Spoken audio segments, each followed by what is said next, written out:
নমস্কার, মাইসেল নকুলচন্দ্র অধিকারী আপনাদের অতি প্রিয় চ্যানেল রিয়েল ডায়েট সিস্টেমের পক্ষ থেকে আপনাদের প্রত্যেককে জানাই অন্তরের অন্তঃস্থল থেকে আন্তরিক প্রীতি, শুভেচ্ছা, অভিনন্দন ও বুক ভরা ভালোবাসা।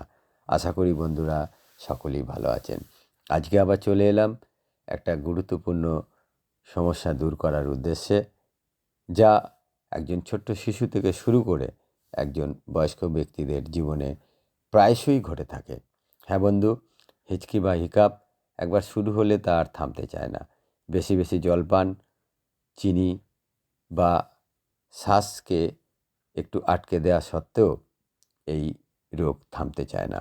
সেটা কখনো আধ ঘন্টা, 1 ঘন্টা, 8 ঘন্টা, 10 ঘন্টা, 1 দিন, 2 দিন, 10 দিন, 1 মাস, 1 বছর, এমনকি 68 বছর ধরেও এই হিচকি চলেছে, এরকম উদাহরণও আছে বন্ধু। এখন এই রোগের হাত থেকে খুব সহজে বাঁচার একটা ঘরেলু উপায় আছে, সেই বিষয়টা নিয়ে আজকে আমি আলোচনা করব। ভিডিওটা শুরু থেকে শেষ পর্যন্ত দেখবেন। আমি সেই নকুলচন্দ্র অধিকারী আপনাদের কথা দিলাম, আপনারা খুব সহজেই এই সমস্যার হাত থেকে নিজেদেরকে রক্ষা করতে পারেন বন্ধু। আলোচনা যাওয়ার আগে একটা অনুরোধ করব, যারা আজকে এই নতুন এই ভিডিওটা দেখছেন বা এর আগেও আমার অন্যান্য ভিডিও দেখেছেন অথচ রিয়েল ডায়েট সিস্টেম ইউটিউব চ্যানেলটি সাবস্ক্রাইব করেননি, আজই করে নিন।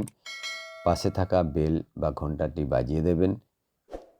আর আপনার আত্মীয় পরিজন, বন্ধুবান্ধবকে এই ভিডিওটা বেশি বেশি করে শেয়ার করবেন। হ্যাঁ বন্ধু, এখন আসা যাক এই হিচকি বা হিকাবের কারণ কি। এটা মূলত বাতজনিত রোগ। বাত মানে বায়ু। যদি কোনো কারণে আপনার শরীরের খাদ্যনালীর পাশে যে ডায়াফ্রাম আছে, সে তার ফুডটাকে কোনো কিছু আটকে যায়, সেটা খুব সহজেই বেরিয়ে আসার চেষ্টা করে হিচকির মাধ্যমে। তখনই বেশি বেশি করে হিচকি শুরু হয়। যদি খুব সহজে এটা 2-4 বার বা 1-10 মিনিটের এটা না থামে, তখন এটা আমাদের কাছে একটা বিরক্তিকর হয়ে দাঁড়ায়। এই সমস্যার হাত থেকে বাঁচার একটা ঘরেলু উপায় নিয়ে এখন আমি আলোচনা করব।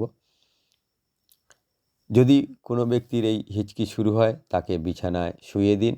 একজন দুটো হাত ধরে টানুন, আর একজন দুটো পা ধরে টানুন। এরকম 4-5 মিনিট করার ফলে তার হিচকি অটোমেটিক্যালি বন্ধ হয়ে যাবে। এখন তা যদি না হয়, তাহলে তাকে সোজা করে বসান, বসিয়ে তার জিভটা সাদা পরিষ্কার রুমালে বা কাপড়ে ধরে আস্তে আস্তে টানুন। 4-5 মিনিট করুন, তার হিচকি বা হিকাপ অটোমেটিক্যালি থেমে যাবে।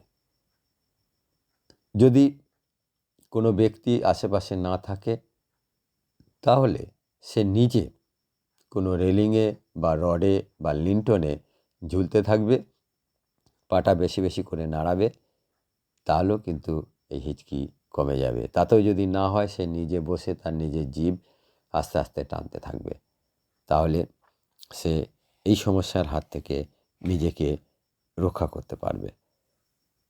আসলে আমরা যখন খাই, খাওয়ার সময় যদি আমরা কথা বলি বা খুব তাড়াতাড়ি খাই, যার ফলে আমাদের এই ফুডটাকে যে জ্যামটা হয়ে যায়, সেটা যখন হিচকির মাধ্যমে দূর হয় না, যখন আমরা বাইরে থেকে হাত পা টানি বা জিভ ধরে টানি, সেই সংকোচন খুব সহজেই খুলে যায়, যার ফলে হিচকি বা হিকাপ সহজে বন্ধ হয়ে যাবে বন্ধু।